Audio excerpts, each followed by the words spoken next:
Hi, I'm Jack Baruzzini, and you're listening to The Secrets of Stargate, where we talk about the hidden meanings and deeper layers found in the Stargate movies, TV series, and more. And joining me today are Jeff Haecker. Hello, Jeff. Hey, Jack. And Victor Lambs. Hey, Victor. Hi, Jack. Today we're going to be discussing the 16th and 17th episodes of Season 8 of SG1, Reckoning Parts 1 and 2. And there's this trend going on online of older people, I guess anyone who's not like 25 and below, doing things in Gen Z speak. So I've decided that I'm going to do this summary in internet parlance. It'll be a rizkening. Exactly. So Baal's like, surrender, system lords, and then Replicator just goes full-on psycho and yeets you out of there.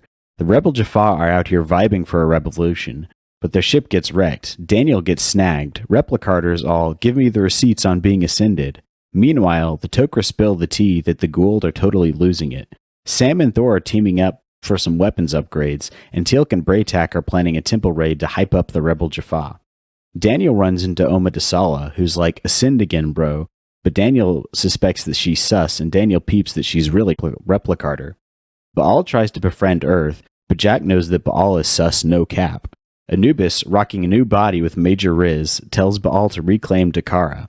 The upgraded weapon is lit, at first. Then the Replicators are like, nope, we're evolving. Daniel finds out about the Dakara ancient superweapon. The Replicators go ham attacking Earth and Dakara. Sam works her magic to reprogram the superweapon. She understood the assignment. Daniel manages to mind control the Replicators for a sec, but then Replicator yeets him. Major shook. It's giving Daniel's dead again. Sam is able to fire the weapon. All the Replicators are yeeted, but all gets owned by the rebel Jaffa and dips. Jaffa Rebellion wins. Dakara is their new HQ. Fire emoji, finger emoji. You got the major aura points there, Jack. What are your thoughts on this episode, Jeff? Yeah, this is a great one. It wraps up pretty much the Replicator story. And is Daniel dead or is he alive somehow? You will have to see. But it's great. I love how it sets up some good Jaffa stuff in the next couple seasons as well. You get kind of it's really kind of the last like full regular episode of the show, because the next one it's of SG1 is Threads, which is not really a full team episode, and you have Mobius, which is its own kind of thing. So it's really kind of the last, like it's almost a finale in that way. And then it's kind of like the Babylon 5, like season 4, or like they do one thing and then like, oh wait, we're going to get more. So then they have like a separate thing that's the finale. So I kind of think of it like that. But yeah, overall it's a great episode, great action. Everyone has stuff to do, and you get even some action O'Neill in his final regular O'Neill appearance as in action. So yeah, overall great episode. What about you, Victor? Yeah, I agree with Jeff. This is a really good episode. It never occurred to me that this was kind of their, goodbye in ops that Babylon 5 had at the end of season 4 before they did their Deconstruction of Falling Stars episode, which I guess is our Threads and Mobius arc here on Stargate. But no, it's an excellent episode. Everybody's here. We get Jacob, we get Braytak, we get Baal, and I think Baal is a fan favorite villain. And up until this point, you haven't really seen why, but it's here where he's doing the whole let's unite to defeat the bigger bad, or in this case, the two bigger bads, where we really get the charming side of Baal and why he kind of solidifies himself as a fan favorite here in this. But I really like, there's a lot going on in this episode. All of our season ending 2-parters are very plot heavy. Fortunately, we're in good hands with this episode with Peter DeLuise directing, so it's pretty easy, pretty clear to figure out what's going on, where we are.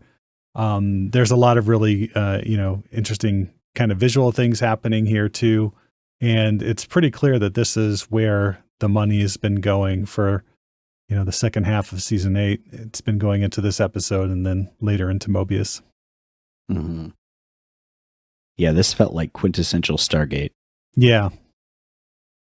I really, really enjoyed it. I feel like this would be, despite all the like backstory you have to get, this would be like a good episode to try to get someone into Stargate. because it's got so much going on.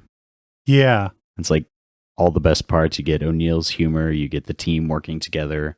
Everybody has stuff to do, even Teal'c, and I feel like Teal'c is often kind of left out. I guess Daniel is the one who really, he doesn't do a lot physically, but his story still like interacts a lot with what everything else that's going on, because he basically spends the whole time standing in that tent in his mental projection. But yeah, I like that they even found a way to incorporate that into the main plot.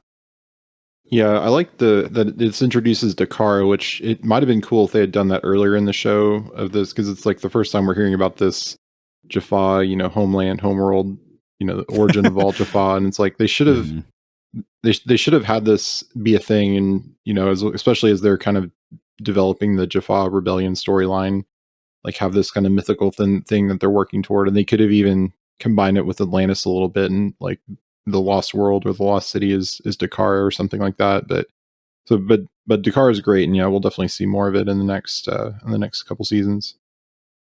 Yeah, they do kind of a lot of backloading. It's like Dakara. Yeah, Dakara, the place. It's the place where the Goa'uld first enslaved us. Oh, really? Yeah, it's the first place where, we first got our symbiotes. And that's why it's so important to all Jaffa. And I don't know if there's a line with O'Neill saying, like, how come you've never tried to, like, capture this place before? But he doesn't really say, how come I've never heard of it before? But yeah, how come we've never heard of it before? Because it's been, 8 years. Maybe they just don't like to talk about it. Yeah. You know what else I don't like to talk about it? They kill you in this episode. Yeah, that was sad. You is my favorite Goa'uld, so yeah, sad to see him go. They're tying up some loose ends, and I guess you were just in the way, or you was just in the way. Yeah. Yeah, because we don't really see any other system lords, I don't think, in the rest of the show. Like, you just kind of have Ball, who's still out there maybe as a threat to future SG1 episodes. Yeah, and use First Prime too, who was a good guy. Yeah, he helped out the Tauri quite a bit. So pour one out for you. Yeah, exactly. Yeah, you the great. But on the commentary, Peter DeLuise did say how grateful he was that you was finally dead, so that we would get an end to the you joke. So. I mean, they're the ones who picked the name, so. Exactly, yeah. You can't name a character you and then complain about it. Especially when you have Richard Dean Anderson in your cast. Speaking of which, like, Richard Dean Anderson had kind of dials up the humor or snark to 11 in this episode. Every line, it's like, Jacob shows up and says, yeah, we've got a big problem. And Jack's just like, oh yeah, well, you don't write. What are you doing here? I haven't seen you in a while. And then Jacob's like, no, really, the Replicators are going to wipe out the galaxy. And then Jack's like, well, you could have led with that. It was not that bad, but Richard Dean Anderson is really hamming it up for his last few episodes here, which I love. I was about to say, I did like the joke where, he tells Siler after he's rescued him from being trapped. Once the Replicators actually breached the SGC, he tells him that to write him into his will. He says, "Already have, sir." He's like, "That's weird." Yeah. He tells Ball he just had brunch, and that's why he was late to the meeting. Yeah, he had tuna. Insolence. Yeah. Yeah, and we do get some really good Ball and O'Neill scenes here. And I think the last time we really saw an interaction between Ball and O'Neill is when Ball was repeatedly torturing and killing O'Neill and bringing him back to life to torture and kill him again. And so O'Neill, wants to hear what Ball has to say, but is still obviously a little standoffish and is deflecting, his true emotions with humor, as O'Neill does. And so Ball quickly realizes that the Replicators are a very big threat to him and his master Anubis. We find out that Ball has been serving Anubis kind of all this time. And maybe that was mentioned before. But O'Neill isn't quite ready to jump into bed with Ball, so to speak. So, he kind of, shuts him down the first time that Ball asks for help. But then it becomes pretty clear that, they need to work together once Sam figures out what the Dakara device does and how they can use it to wipe out all the replicators. Yeah, I had forgotten that we never saw Anubis come back and take over. Like I had forgotten really that Anubis or Ball was serving Anubis, and that I was like, did I miss that in an episode where he's, comes into his chamber and Anubis is there or something? But they never as far really, as we knew, Anubis was dead, right? I mean, yeah, he was gone. His physical form was lost at the end of Lost City, Lost City, and then he inhabited the Russian guy. And yeah, as far as we knew, that was it. But there's more to come on maybe how that all happened. But yeah, I'd forgotten that. I thought whether we had seen something or like, did I miss something? But no, it's kind of just there. So I don't know if they had a scene on somewhere in an earlier episode that they cut out and never filmed or something. We actually get to see 3 actors playing Anubis in this episode, given the flashback, to the original Anubis actor, David Palfy, and then the actor playing Anubis now is a new actor who doesn't look so hot because his face is all like melty, and then of course he needs to take a new host's body right away. So it's kind of interesting. I can't think of too many shows where 3 actors have played the same character in the same episode. Maybe Doctor Who. Yeah, 5 doctors. Yeah, that'd be 5. Yeah. But yeah, no, and I guess the thing is that Ball's life force just degrades his host bodies, and do you find it a little bit poetic that even in his non-corporeal form, he's still a parasite to a human body? Yeah, and I guess because he wants to be. Yeah, true. Yeah, I guess he couldn't find another of his cloaks, and that lets him kind of have his energy form kind of preserved in that cloak. So I don't know why he didn't just get one of those, but I guess he just was to look more intimidating, I guess, as a melty infected guy. Yeah, it made me think of the 1984 Dune movie with the Baron. Yeah, there are a lot of callbacks to a lot of science fiction movies in this one. I mean, at one point they show the window outside of one of, I think, Teal'c's mothership. There's a lot of like space battle action in this one, which is excellent. But it's just like you're looking out of the Emperor's window in Return of the Jedi, and you just see ships on either side like firing at each other, and that was more or less intentional. But we do get some really cool space battle action, replicator action too, shooting the replicators, although some of the footage in the SGC was reused from, the last time the replicators invaded in Menace or whatever it was.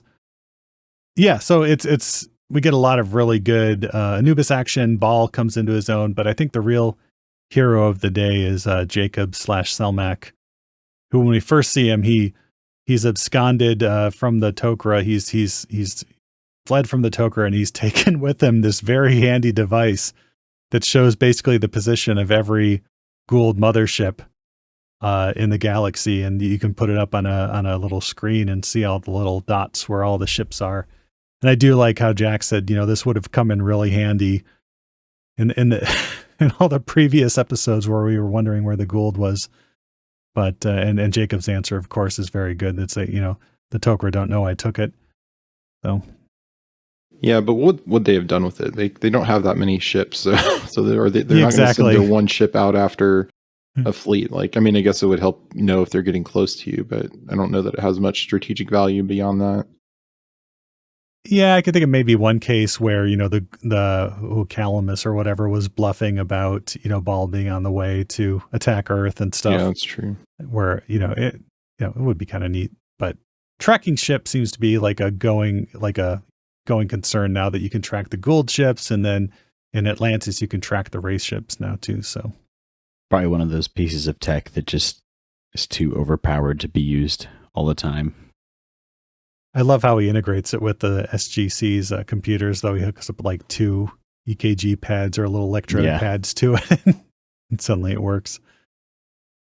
It is very nice that all this technology they find throughout the galaxy is so compatible with early 2000s computers and Dell laptops. I got to imagine there's just like a big SATA port on the side of the ancient device, the weapon, because they just plug their laptop into it and can see everything. It's all electricity. It's all anodes and cathodes, and that's about it. Well, they should have had an episode where they discover like a universal adapter or something that just in the early, and then that just solves that problem forever. But I mean, I can kind of headcanon that ancient technology was crystal based, and gold technology was kind of adapted from ancient tech, so it's crystal based as well. So if they figure out how to adapt crystals, they can do anything kind of within that field. And Carter can figure it out if they need to. She can blow up a sun, so she can do anything. Yeah. Although I do like that. It would have been funny if the episode Torments of Tantalus Ernest had been trapped there for 40 years or however long, 80 years. And it was, instead of a holographic display, it was just a USB-C to USB-A adapter or something. You discovered there. This lets our stuff work with their stuff. I feel like that's how it is a lot of the time. Yeah. Yeah, so Replicator is bent on destroying everybody in the galaxy. Yeah, and I think Amanda Tapping has really kind of discovered how to play Replicator as distinct from Sam. The last time we saw Replicator, and they do, it was, and I think in that episode we weren't supposed to tell who is Sam and who is Replicator. So, but in this case, she's playing the characters very differently. Mm-hmm. And we do get the obligatory scene where Jack has to tell the audience again that it's not Sam's fault that there's this replicator doppelganger of herself running around about to wipe out all life in the galaxy, when she could have just pulled the trigger on her, 5 seconds after meeting her, and we wouldn't be having this conversation. But but then they wouldn't have this giant super weapon. So that's true, yeah. And Anubis might instead. So. But yeah, I do like I like the strategy behind the very opportunistic way that the Jaffa basically they let the ghoul just go deal with the replicators so they can take Dakara. I did like how that was done. Yeah, there's a lot of good maneuvering in this episode. It's like, should we follow them? No, we will go to the other side of the moon and wait for them there. And then Balls shows up and he's like, shall we follow them? And it's like, no, we will do this instead, and there's a lot of, and there is something that's come out in the commentaries over the last few episodes is that I don't think it's an actual room, but there's something called the How Come room that the writers would have to go to. And I think it was probably just Robert C. Cooper, if I'm reading between the lines, but it was basically, if you would write something and it was either like, unnecessary humor or, things that didn't make any sense, or you would have to go to the How Come room and explain how come you wrote that and it was in the episode. So one example is the scene where Ball appears and Jack O'Neill isn't there, and it's Siler and Walter kind of just killing time until Jack is there. And, Walter gives a look to Siler. He gave another look back over, and it was Martin Wood playing Major Wood. But it was like too much humor for humor's sake. And so Peter DeLuise couldn't explain how come he had this comic beat in there when there was already one there. And so the How Come room, I guess, was this very real concern that no writer or director wanted to wind up in the How Come room and have to explain why they, put something in there that didn't make sense or that, slowed down the episode or something, which I guess we're grateful for. And that, the over 10 seasons, SG1 holds together as well as it does. But at the other hand, it's just kind of funny that the writers, they had to deal with that. I mean, it's not a bad idea, I gotta say. Modern shows could benefit from that, I think, Yes. Yeah. How come our starships are traveling through a mushroom network now? Star Trek Discovery writers. Yeah. How come Star Trek Discovery? Yeah, exactly. Pretty all much. of it. Yeah, that was a great scene though, with Walter trying to make small talk with Ball. Yeah. Yeah, the commentary was with Peter DeLuise for both episodes. Is Peter DeLuise and Gary Jones, who plays Walter. And so, as you might expect, there wasn't a lot of really good behind the scenes content. Just a lot of them riffing on the size of Teal'c's or Christopher Judge's trailer and his biceps, and then his brother Jeff Judge, who is in this episode, his biceps are also big. lot of discussion of that. But they did mention that Gary Jones he was active on the message boards at the time, and a fan actually wrote in to say, what was the question that you were going to ask Ball before you got interrupted when O'Neill walked in? And and Gary Jones says, well, some variation of like, how was your flight, basically. Just a small talk question. Nice. But yeah, I feel like having to make small talk with a system lord would not be the most comfortable situation. Yeah, and I kind of like how Ball is always present, in this episode when he interacts with the SGC personnel as a hologram, too, which kind of, it's like, why don't they just shoot him? Well, because he's not really there. And so, we get some good scenes between him and Jack where Jack can't actually harm him. And so he has to kind of tolerate his presence, but at the same time, snarkily put him down. Or later on, when Ball is helping them with their plan to activate all of the Stargates at once, which was a really good callback to Avenger 2.0, where Ball used Felger's virus to basically activate all the Stargates and push the Felger's virus out to all the Stargates simultaneously. It was a really good callback to that. He's helping Jacob and Sam try to reprogram the Dakara device, which looks suspiciously like the Window of Opportunity device because it's the same prop. But reprogram it to like the replicator's wavelength. And so it's kind of cool how it's kind of like one of those puzzles where if you push down, one button, a bunch of other buttons rise up, and you have to get the right combination of down and up. And, Ball's suggesting things to Jacob, and Jacob and Selmac are very, reluctant to try it. But of course, every time they do, it turns out to be the right answer and helps them achieve their goal of reprogramming this device. He does get it wrong once, though. Ball does? Okay. Or yeah, does Ball Jacob? does because okay. Because Ball is very smug about the fact that he's a god and he knows everything, and then he gets it wrong. Yeah.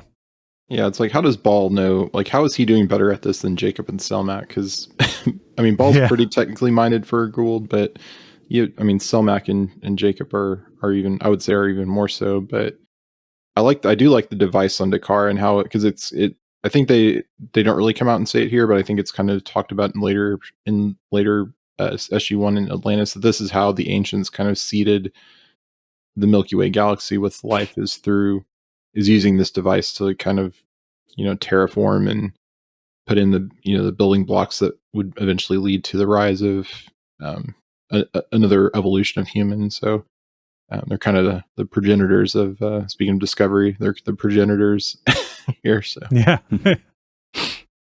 Yeah. And they lock this device behind a very secure puzzle panel of 5 rotating discs, where all you have to do is get the right combination of which discs you rotate and which discs you don't. And there's only 5 of them. So you have at most 20 combinations or something. So it's not very secure. It is not, but it is. They are complete circles. So there is however many different variations of 360 degrees times 5. Yeah, but there's writing on it, and it's That's ancient true. writing.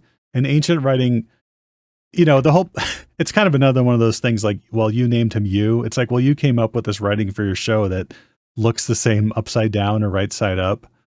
And then that becomes the puzzle. It's, Jacob can't figure out the code because some of the symbols don't make sense, but then Sam figures out by looking at the code upside down.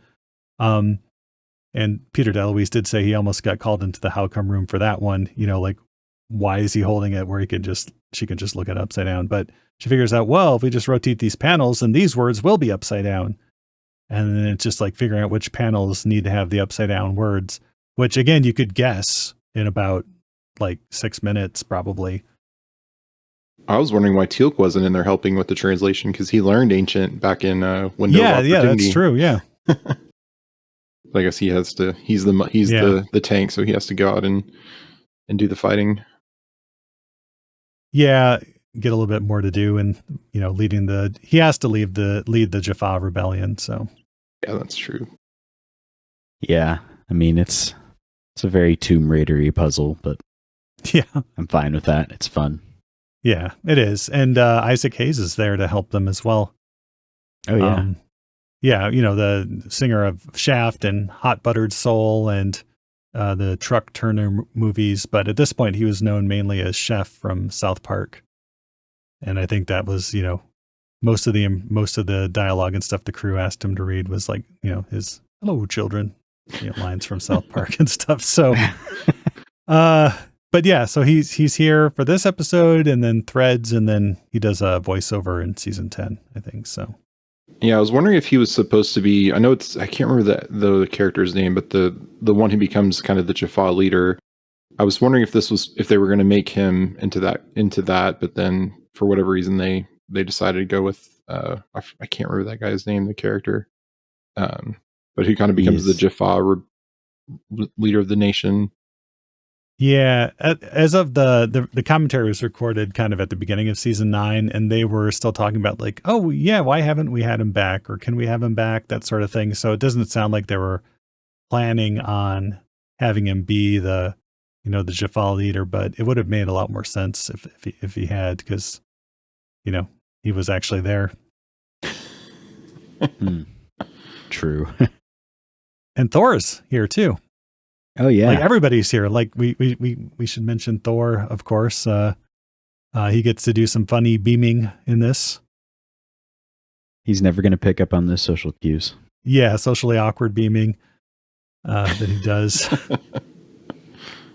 And his and Sam's whole plan is very reminiscent of the Starfleet plan to deal with the Borg, to just rotate the frequencies, and then they adapt to it, which I thought was kind of funny.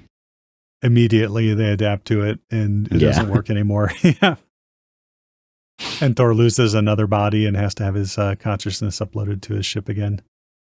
But yeah. Yeah. At that point, just keep your consciousness in ships and you can go and do whatever you want to. Yeah, you don't have to worry about your body's degrading. Yeah. I don't know what the advantage to having the body is, other than just wanting to kind of stay organic, because I mean, you could, because they're at this point, they're not, they're eating very processed food, like it was the shapes from last season or whenever that was, and early this season. And it's like, what, if the Asgard just uploaded their consciousnesses to ships or, devices or something, they could live that way. But I think they kind of realize that that's kind of you can live that way, but at the same time, it's like, is it really life? And we'll see kind of the evolution of that in the rest of the show. And now I'm imagining a Joe Rogan podcast with Thor and Bobby Kennedy talking about processed food and transhumanism. The Peter Thiel, Thor, and Robert Kennedy Jr. Yeah. Yeah. I would pay to see that. Me too. You think Thor does DMT? Yeah. He does that like ketamine stuff and sees himself or whatever, but nice. Speaking of drugs, we see Oma Dasala in this one as well. Only it's not Oma, it's Foma.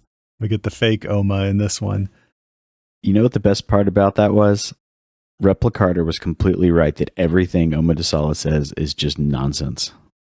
I do love that. Like Daniel throws the if the candle is lit, the meal was cooked a long time ago thing back in Oma's face, and she's like, just like, oh yes, I understand that. And Daniel's like, ha, imposter, gotcha.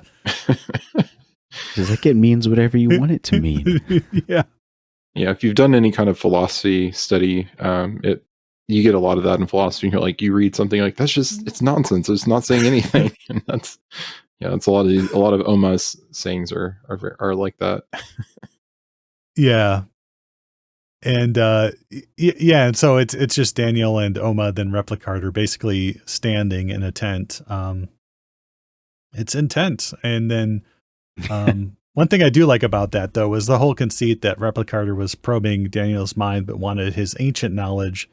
And so the only way to access that was to appear as Oma.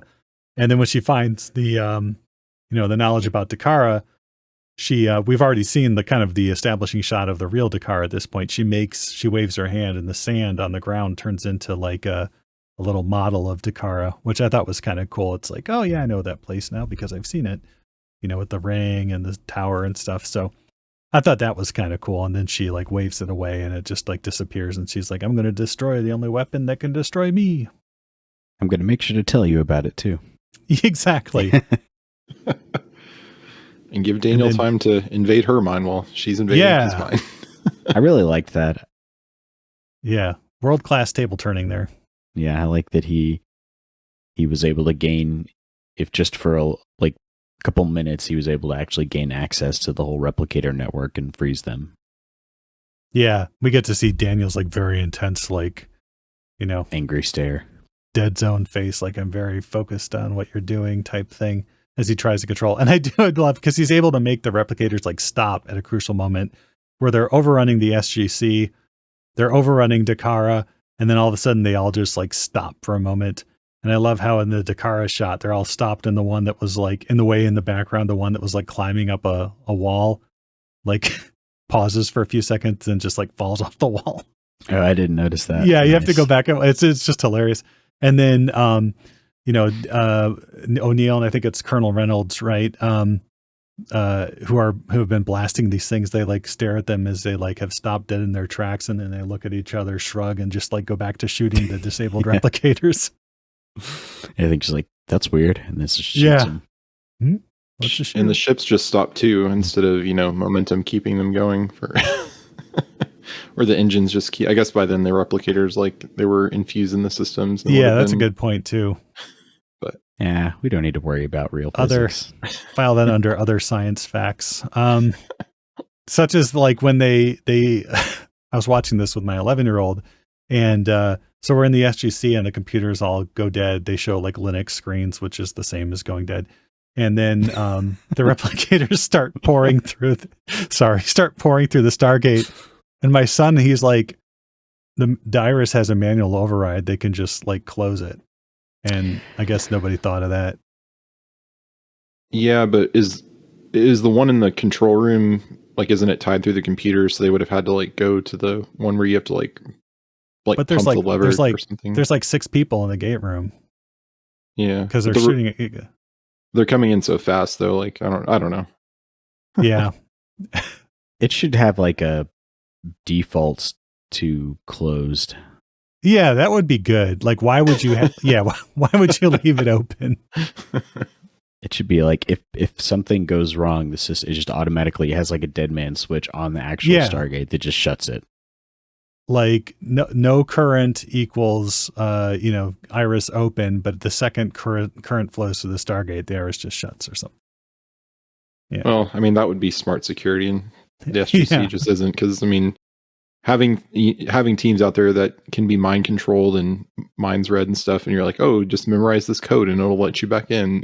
Like, I don't know exactly. I don't know what the real solution is, because I mean, if you did that, then it really wouldn't be a show. But this is why you have two-factor authentication. Yeah. Yeah, we don't need one complete episode of Rodney just explaining like how he's improved Stargate security and like I would watch that episode. Makes future drama impossible. I would watch it too. We're Stargate guys. Of course we're going to watch the episode where Rodney like debunks the Stargate. I just want to see an episode where the SGC has to like go through all the new government cybersecurity regulations that they're putting out that are miserable. Yeah. A little bit of work life creeping into here. Your Stargate is not compliant. That's the reboot shows. They're trying to get compliant so they can keep it going. Yeah. Who else do we see in this? We see a lot. I think we've covered all the major. I mean, we mentioned Aaron. We haven't talked about Braytac at all. Oh, that's right. Goodness gracious. And you know what? This was filmed during Tony Amendala's birthday. I think his 57th birthday, if I'm not mistaken. And there's a wonderful clip. It's worth getting the DVDs just for the featurette they show in the DVDs of them all singing happy birthday, including Isaac Hayes, singing happy birthday to Tony Amendola on his birthday and giving him a big cake while they're all dressed up in their Jaffa outfits and stuff. Yeah, it's really very sweet. Now, did they sing it in the language of the Goa'uld? Or No, they they didn't translate it into Aw. Klingon as they did for the Star Trek Next Generation episode Parallels and Worf's surprise party. Nice. I'll have to check that out. Yeah. Really need to get a DVD player. But yeah, Braytek's in this. So everybody's here. And he gets to, unite the Jaffa and cheer on Teal'c. And they almost capture Ball, but they don't. He beams away at the last second. As they That do darn kind Ball. of that. Nah, I know. He's a What a bouncy ball. scam. And I was almost hoping for like the Looney Tunes ending when Ball zapped out of there. yeah. Start the Looney Tunes music playing, zooms in on Braytek's face. Here we go again. Yeah. You have Ball coming out of the Stargate like Porky Pig. Yeah.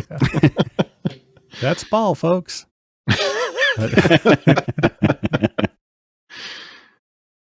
Yeah, Yeah. it would have been nice. I don't think we saw Ragnar in this. No. So he was, I think there's another episode that Ragnar's in. I could be wrong there, and It would have been nice to see him because the actor who played Ragnar, whose name escapes me at the moment, has passed away recently, unfortunately. yeah, and he was in a huge accident like 5 years ago too that I hadn't even heard of, where he lost both of his legs like below the knee. So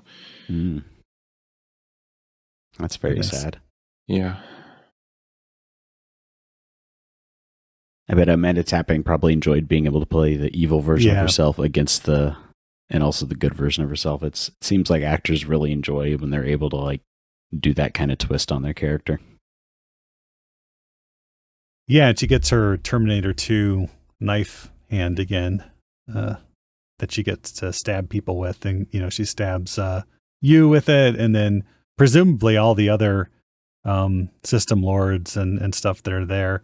And then she gets to stab Daniel at the end, which is about the time you're wondering, it's like, wait a minute, if they demolecularize all of the replicators and Daniel's on a replicator ship, is he just going to be like flying around in outer space or what? And because they really haven't had time to go rescue him like they would, usually they'd send like a space shuttle up there or something to get him. But, and then you're like, oh, well, they've been talking about, Ascension this whole episode.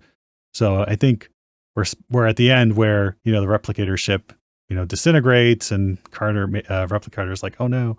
And then Daniel's like, we're meant to infer that he is ascending, but we have to wait until next episode, I guess, to see what happens. Mm-hmm.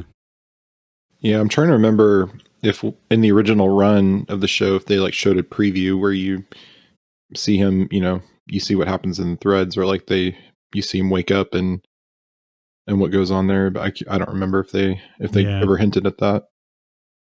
I'll look up a Threads trailer and see. Because this would have been paired. The second part would have been paired with Brotherhood is the next Atlantis episode, I think. And then So I'm not- Letters I from don't- Pegasus too. Yeah. Yeah.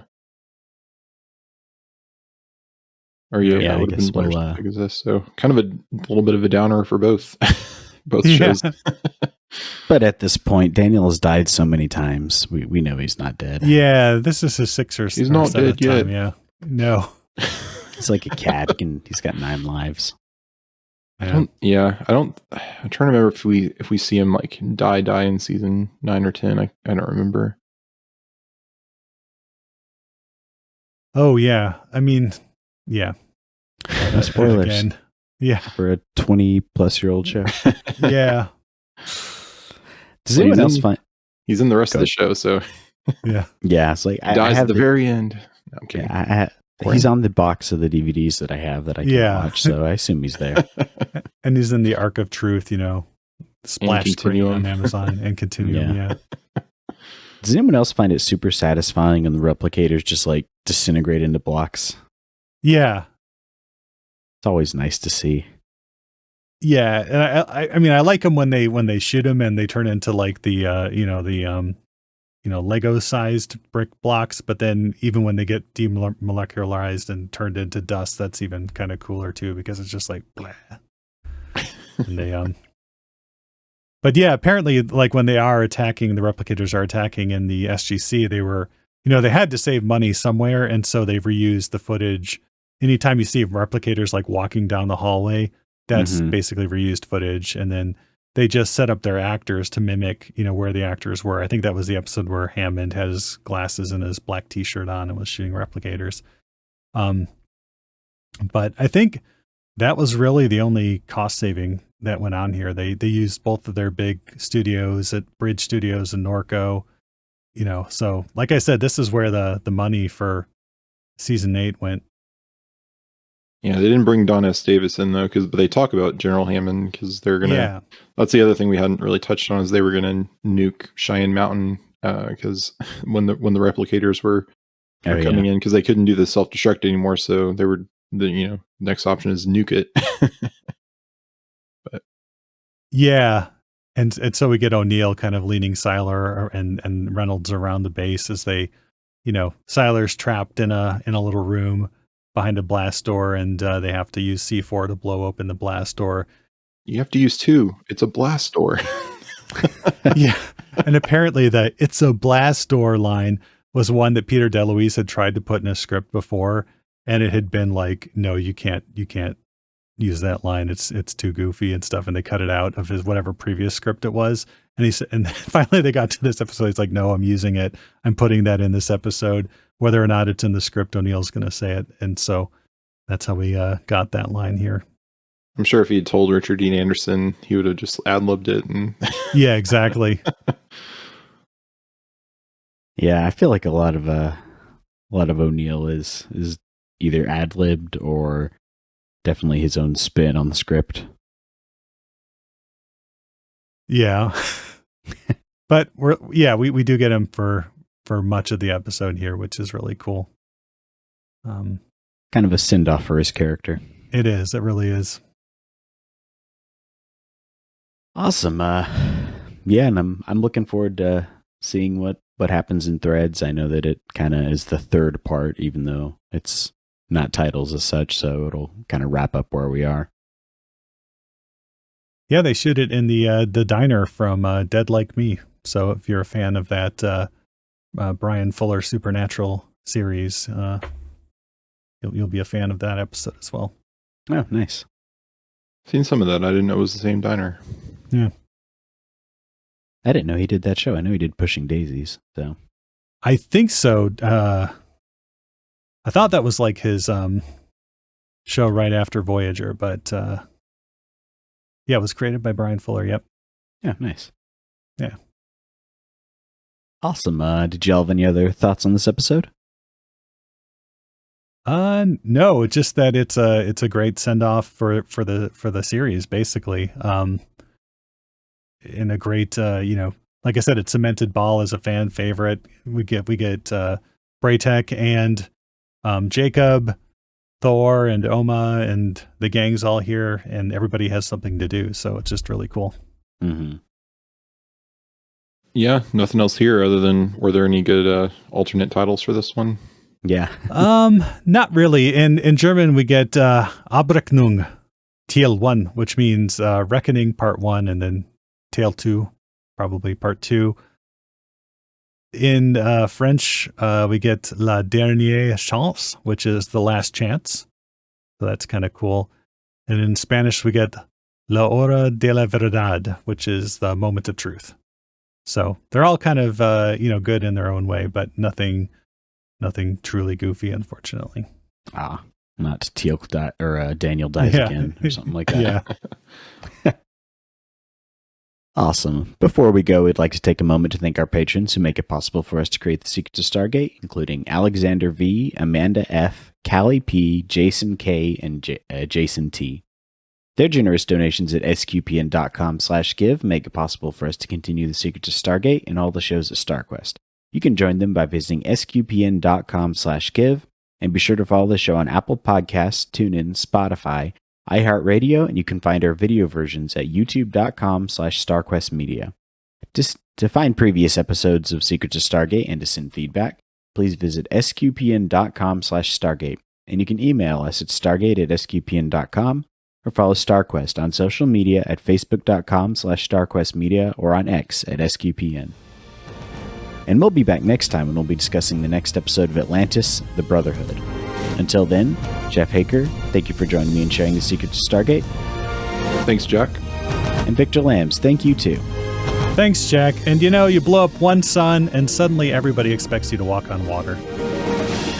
Kinda comes with the territory. And once again, I'm Jack Baruzzini. Thank you for listening to The Secrets of Stargate on StarQuest. Anyway, I'm sorry, but that just happens to be how I feel about it. What do you think?